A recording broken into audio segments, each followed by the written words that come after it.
अस्सलामुअलैकुम dear students. आज हम बात करने वाले हैं एक नए टॉपिक के ऊपर, that is chemical reaction. Dear students, chemical reaction होता क्या है? अब इस चीज को हम समझने की कोशिश करते हैं आज बहुत अच्छे से। केमिकल रिएक्शन एक ऐसा केमिकल प्रोसेस होता है जिसमें एक या एक से ज्यादा सबस्टेंसेस को ट्रांसफॉर्म किया जाता है एक या एक से ज्यादा नए सबस्टेंसेस में। मैं आपको अच्छे से समझाने की कोशिश करूंगा, लेकिन पहले डेफिनेशन की ओर आ जाइए।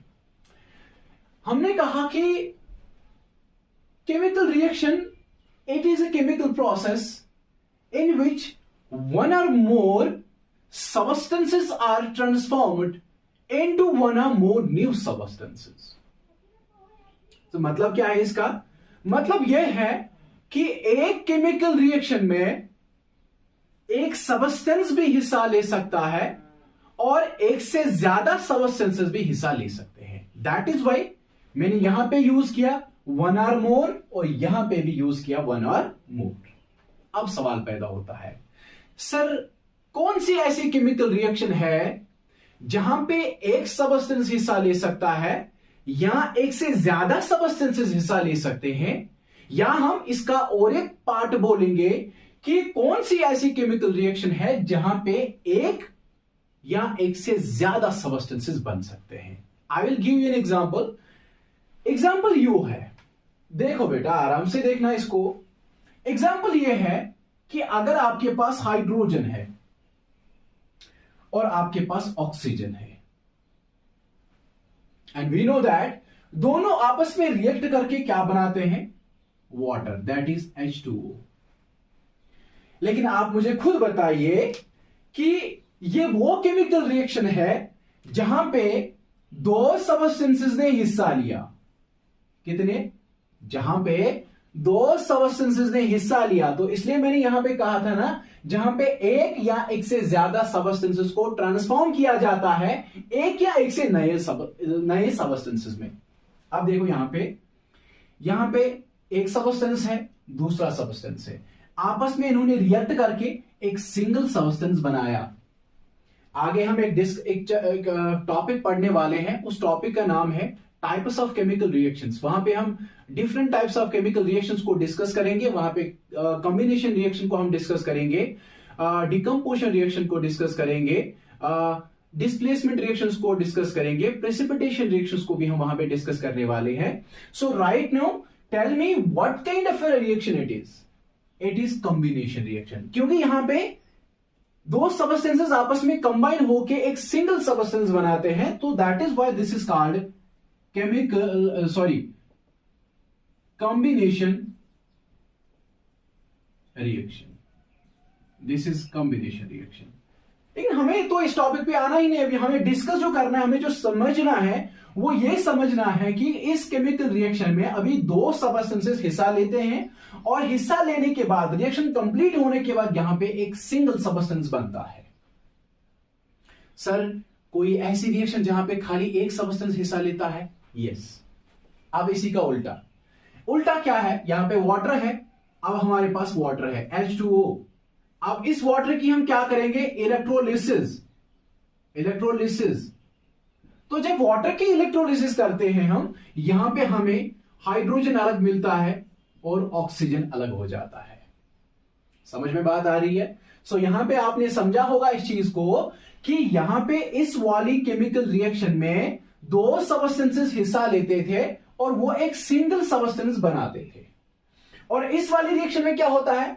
यहां पे सिर्फ एक सबस्टेंस हिस्सा लेता है और जब रिएक्शन कंप्लीट हो जाती है तो वहां पे हमें दो नए सबस्टेंसेस देखने को मिलते हैं। अब एक और चीज, सर वो वाली रिएक्शन बताइए जहां पे एक से ज्यादा सबस्टेंसेस बन सकते हैं। वो तो यही है, यही तो हमने कहा था ना कि जहां पे एक या एक से ज्यादा सबस्टेंसेस को ट्रांसफॉर्म किया जाएगा एक या एक से ज्यादा नई सबस्टेंसेस है। अब ये भी नया सबस्टेंस है और ये भी नया सबस्टेंस है, क्योंकि हमारे पास अभी तक वाटर था और वाटर की प्रॉपर्टीज altogether different थी as compared to the properties of hydrogen and oxygen. So that is why हम कहते हैं कि जो केमिकल रिएक्शन होती है वहां पे एक या एक से ज्यादा सबस्टेंसेस को ट्रांसफॉर्म किया जाता है एक या एक से ज्यादा नए सबस्टेंसेस में। तो ये वाली हमने रिएक्शन देखी, यहां पे दो सबस्टेंसेस हिस्सा लेते हैं और एक सिंगल सबस्टेंस बनाते हैं। अब ये वाली रिएक्शन जो है, इस वाली रिएक्शन में एक सबस्टेंस हिस्सा लेता है और कंप्लीट होने के बाद हमें दो नए सबस्टेंसेस देखने को मिलते हैं। तो that is why I use this definition. अब एक और पॉइंट, आई होप कि ये आपको समझ में आया होगा। अब इसी केमिकल रिएक्शन के बारे में और एक पॉइंट जो है वो जो हमें डिस्कस करना है वो क्या है। देखो बेटा, आराम से इसको समझने की कोशिश करना। अगर हम केमिकल रिएक्शन को अच्छे से एनालाइज करेंगे, अगर हम एक केमिकल रिएक्शन को अच्छे से एनालाइज करेंगे, what you will see there occurs the rearrangement of atoms. या simply we can say in a chemical reaction there occurs the rearrangement of atoms. Okay, can we write that point here? So in a chemical reaction, there occurs the rearrangement of atoms,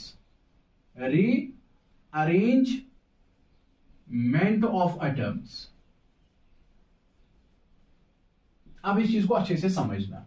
क्या बोला मैंने कि मैंने ये कहा, दूसरा point chemical reaction के बारे में मैंने ये कहा कि ये जो एक केमिकल रिएक्शन होती है वहां पे क्या होता है, जो एटम्स होते हैं उनको रीअरेंज किया जाता है। या हम ऐसे बोल सकते हैं कि एक केमिकल रिएक्शन में एटम्स का जो अरेंजमेंट होता है उसको चेंज किया जाता है। लिसन, अब समझना इसको कैसे। एक एग्जांपल देता हूं, उससे आपको क्लियर हो जाएगा।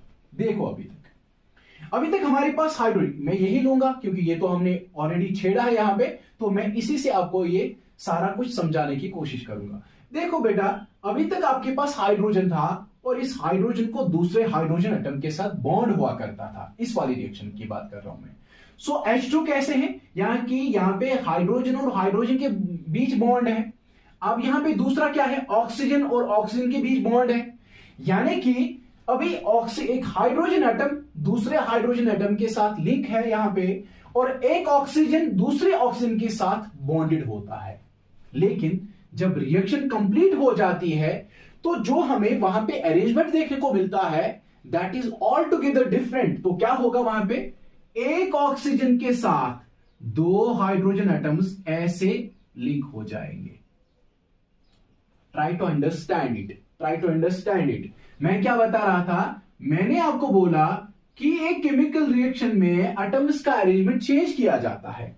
अभी तक हाइड्रोजन के साथ होता था, ऑक्सीजन के साथ होता था, लेकिन जब हम प्रोडक्ट साइड पे देखते हैं, जो हमें नया सबस्टेंस बनता है और उस नए वाले सबस्टेंस में जो एटम्स का अरेंजमेंट होता है वो तो ऑलटुगेदर डिफरेंट होता है। यहां पे एक ऑक्सीजन के साथ दो हाइड्रोजन एटम्स लिंक हो जाते हैं और उसके पास फिर दो लोन पेयर्स ऑफ इलेक्ट्रॉन्स रह जाते हैं।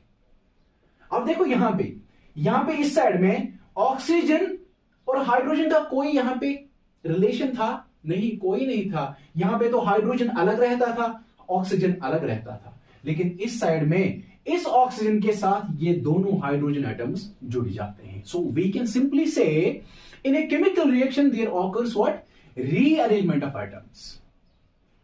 Have you got it? Okay. I hope कि आपको दो पॉइंट्स जो हमने डिस्कस किए वो आपको अच्छे से समझ में आए होंगे। अब हम तीसरे पॉइंट पे आ जाते हैं, और तीसरा पॉइंट क्या है? तीसरा पॉइंट ये है कि अगर एक केमिकल रिएक्शन की बात की जाए, केमिकल रिएक्शन में ओल्ड बॉन्ड्स को ब्रेक किया जाता है ऑन द रिएक्टेंट साइड और नए बॉन्ड्स बनाए जाते हैं on the product side. So अगर हम इसको लिखने की कोशिश करेंगे, what we have to write related to it. So in a chemical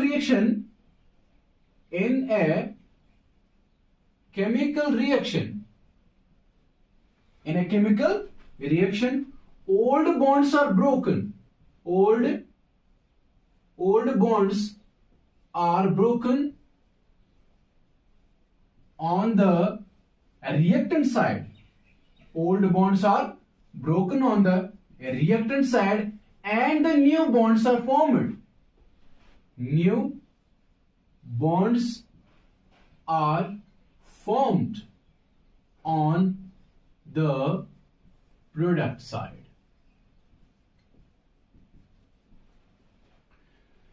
मतलब क्या है इसका? We know that कि we are having two sides of a chemical reaction.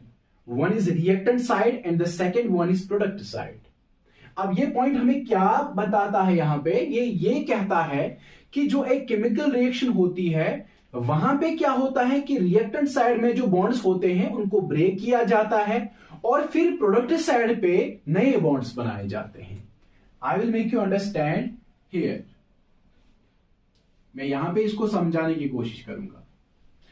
अभी तक हम यही लेते हैं because we are dealing with this thing right now. तो अब मैं इसी से समझाने की कोशिश करूंगा.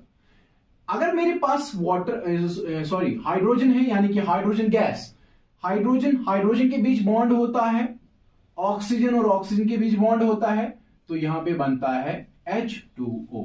यानी कि कैसे, इसको मैं ऐसे समझाऊंगा. ठीक है, अब इसको समझ लो. देखो हमने क्या कहा कि ये जो हमारा साइड है ये this is reactant side, this is reactant side and this is product side. अब रिएक्टेंट साइड में क्या किया जाता है? बॉन्ड्स को ब्रेक किया जाता है. बॉन्ड्स को क्या किया जाता है? ब्रेक किया जाता है और यहां पे नए बॉन्ड्स बनाए जाते हैं. यहां पे नए बॉन्ड्स बनाए जाते हैं.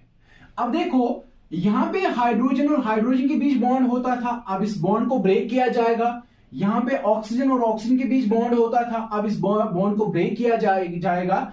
और जब हम प्रोडक्ट साइड में देखेंगे तो वहां पे हमें एक ऑक्सीजन के साथ दो हाइड्रोजन एटम्स हमें देखने को मिलेंगे. They are bonded to a single oxygen atom. So you can understand it. The old bonds are broken on the reactant side and the new bonds are formed on the product side. So यहां पे क्या था? Reactant side में hydrogen के साथ link होता था, oxygen के साथ लिंक होता था. लेकिन यहां पे अगर प्रोडक्ट साइड की बात करें तो यहां पे एक ऑक्सीजन के साथ दो हाइड्रोजन एटम्स ने बॉन्ड बनाया. So that is why we can say in a chemical reaction old bonds are broken on the reactant side and the new bonds are formed on the product side. I hope you have understood it. तो अब हम बात करने वाले हैं और चीजों के बारे में. आई होप कि मेरे बच्चों ने केमिकल रिएक्शन को बहुत अच्छे से समझा होगा. अब मैं उनको यह समझाऊंगा कि रिएक्टेंट्स क्या होते हैं और प्रोडक्ट्स क्या होते हैं.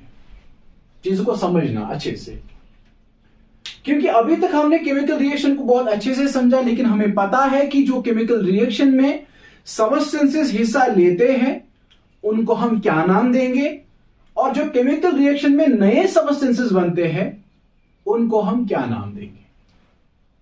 तो we are having two types of substances in a chemical reaction. One is a reactant and the second one is a product. So one by one we will discuss them. First one that is reactant, or we can say reactants.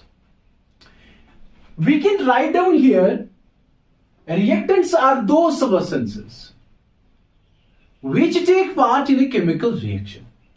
So simply we can write here reactants are those substances. Reactants are those substances which take part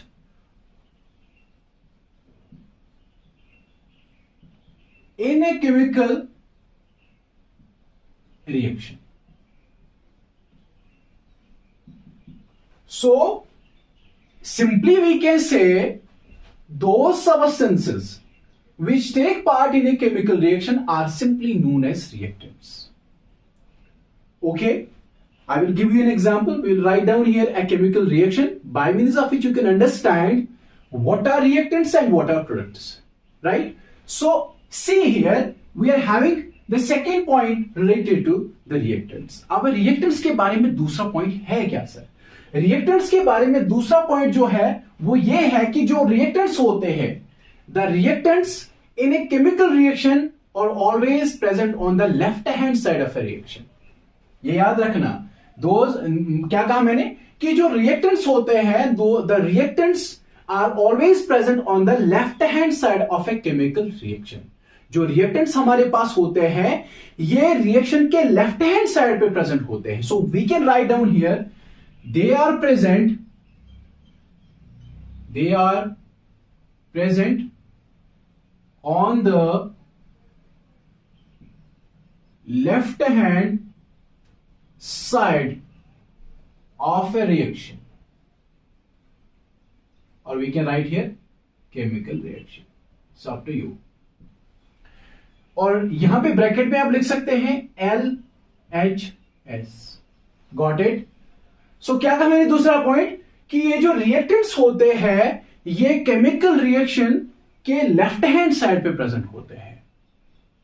you got it? Okay. अब products की बात करें तो products के बारे में क्या बोलना चाहेंगे आप? अब इसका उल्टा, अब प्रोडक्ट्स क्या होते हैं?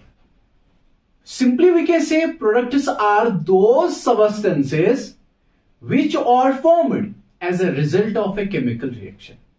जो केमिकल रिएक्शन, वो सबस्टेंस जो केमिकल रिएक्शन कंप्लीट होने के बाद बनते हैं उन्हीं को हम बोलते हैं product. So we can write down here those substances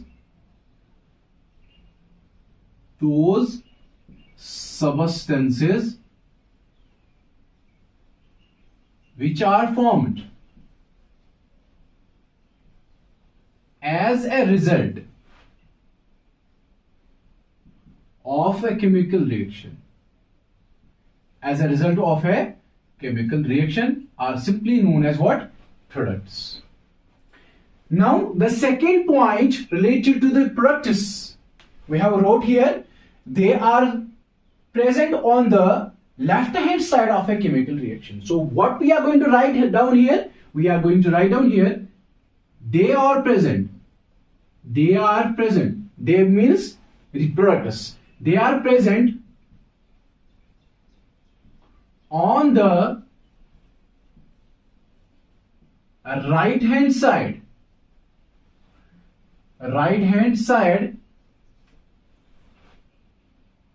of a chemical reaction.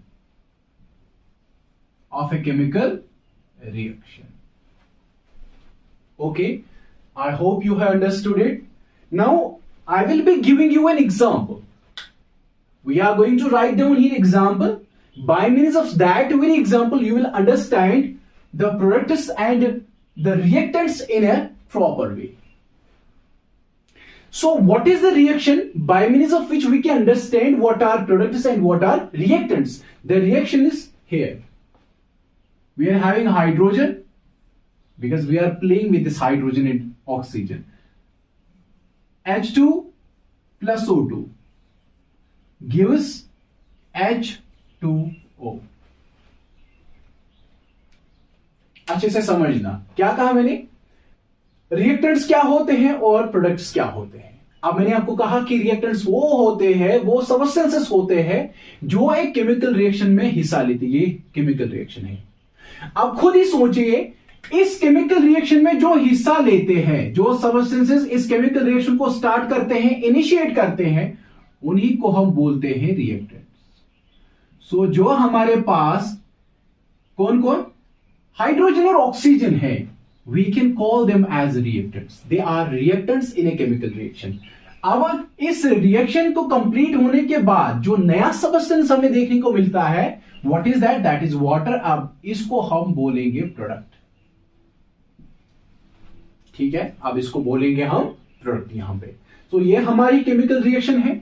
जो सबस्टेंसेस इस केमिकल रिएक्शन में हिस्सा लेते हैं उनको हम बोलते हैं रिएक्टेंट्स, और जो केमिकल रिएक्शन कंप्लीट होने के बाद बनते हैं उनको बोलते हैं हम प्रोडक्ट्स। ठीक है, लेकिन याद रखना रिएक्टेंट एक भी हो सकता है, एक से ज्यादा भी हो सकते हैं। इसी तरह जो प्रोडक्ट होगा वो एक भी हो सकता है या एक से ज्यादा भी हो सकते हैं। सो इस चीज को अच्छे से समझना और कहीं पे कोई कंफ्यूजन नहीं रहना चाहिए। अब मैं क्या बोलूंगा, अब मैं इस वाले साइड को, क्योंकि ये तो हमारी केमिकल रिएक्शन है, ये इसका लेफ्ट हैंड साइड है और ये इसका राइट हैंड साइड है। अब इस LHS साइड पे जो प्रेजेंट होते हैं उन्हीं को रिएक्टेंट्स बोलते हैं, और ये वाला साइड क्या बनेगा हमारा RHS side. I hope you have understood it. तो अब हम आगे बढ़ते हैं, लेकिन ये यहां पे एक और चीज देखना, प्रोडक्ट्स में भी लिखना और रिएक्टेंट्स में भी लिखना। क्या जो मैंने अभी बोला कि जो हमारे पास बेटा रिएक्टेंट्स होते हैं, ये जो रिएक्टेंट होगा ये एक भी हो सकता है और एक से ज्यादा। दे मे be one or more then one. तो यहां पे भी ऐसे ही, they also may be one or more then one. ठीक है, इसकी एग्जांपल भी लेते हैं, हर किसी इसकी भी एग्जांपल, रिएक्टेंट्स की भी एग्जांपल, यानी कि वो केमिकल रिएक्शन जहां पे एक, ठीक है, एक रिएक्टेंट होगा या एक से ज्यादा रिएक्टेंट्स होंगे, और वो प्रोडक्ट्स जहां पे एक प्रोडक्ट हो सकता है या एक से ज्यादा प्रोडक्ट्स भी हो सकते हैं। यहां पे देखो, फोकस बोर्ड पे रखो और यहां पे मैं आपको एक एग्जांपल दिखाऊंगा। देखो, अभी इससे पहले हमने ये डिस्कस किया था कि हमारे पास ये रिएक्शन होती है H2O and it gives us H2 plus O2 when we are doing the hydrolysis of this water। जब हम इस वाटर की हाइड्रोलिसिस करेंगे तो हमें हाइड्रोजन अलग मिलेगा और ऑक्सीजन अलग मिलेगा। लेकिन यहां पे देखना, यहां पे कितने रिएक्टेंट्स है? एक ही रिएक्टेंट है। अब देखो ये वाली reaction H2 plus O2 gives H2O, कितने रिएक्टेंट्स है? दो। यही मैं बोल रहा था यहां पे। तो यहां पे रिएक्टेंट्स है केमिकल रिएक्शन में, एक भी हो सकता है, एक से ज्यादा भी हो सकते हैं। अब प्रोडक्ट्स की ओर आ जाते हैं। प्रोडक्ट्स मैंने कहा यही से एक भी हो सकता है, एक से ज्यादा प्रोडक्ट्स भी हो सकते हैं। We will write down here H2O, तो कितने प्रोडक्ट्स है? एक और दो। समझ आ रहा है? इसके बाद अब यहां पे देखो, H2 plus O2 gives H2O। ये तो सिंपल सी बात है। जैसे हमने इसमें देखा था कि इसमें क्या देखा हमने, यहां पे जो रिएक्टेंट था वो एक ही होता था, है ना, रिएक्टेंट एक ही था यहां पे। तो यहां पे इस वाले रिएक्शन में एक रिएक्टेंट है, यहां पे दो रिएक्टेंट्स है, और यहां पे दो प्रोडक्ट्स है और यहां पे एक प्रोडक्ट है। यहां पे हमने रिएक्टेंट्स के बारे में बात करी, यहां पे हमने प्रोडक्ट्स के बारे में बात करी। तो इसमें कोई कंफ्यूजन नहीं होना चाहिए। लेकिन एक और चीज दोनों के बारे में, वेदर रिएक्टेंट्स और अबाउट द प्रोडक्ट्स, वो ये है कि अगर आपके पास केमिकल रिएक्शन होती है, देखो कोई क्वेश्चन करेगा why we have wrote here plus, sir क्या मामला है, ये क्यों लिखा हमने? क्योंकि याद रखना बेटा, केमिकल रिएक्शन में जो प्रोडक्ट्स होते हैं या रिएक्टेंट्स होते हैं, एक केमिकल रिएक्शन में रिएक्टेंट्स और प्रोडक्ट्स को अलग अलग करने के लिए हमने उनमें उनके बीच में एक साइन लगाना पड़ता है। कौन सा साइन? Plus sign. एक बार मैं फिर बोलता हूं, अगर एक केमिकल रिएक्शन में एक से ज्यादा रिएक्टेंट्स है तो एक से ज्यादा रिएक्टेंट्स होंगे तो बीच में, इनके बीच में हम प्लस का साइन लगाएंगे। इसी तरह अगर एक केमिकल रिएक्शन में एक से ज्यादा प्रोडक्ट्स है तो उन एक से ज्यादा प्रोडक्ट्स के बीच में उनको सेपरेट करने के लिए हम बीच में एक प्लस साइन डालेंगे। अब दूसरी बात कि अब रिएक्टेंट्स और प्रोडक्ट्स को अलग अलग करने के लिए हम बीच में एक एरो डालते हैं। ठीक है, ये समझ आए? ये तो बहुत सिंपल है। तो मुझे उम्मीद है कि आपको सारा समझ आया होगा। और सेटल अगर आपको लगता है कि कहीं पे हमें और कोई कंफ्यूजन है तो you can ask me, I am always available for you people. तो मुझे लगता है कि जो चीजें हमें केमिकल रिएक्शन में डिस्कस करने थे वो सारी चीजें हमने यहां पे डिस्कस करी। तो फिर मिलते हैं एक नए वीडियो के साथ, एक नई उम्मीद के साथ। तब तक के लिए खुदा हाफिज।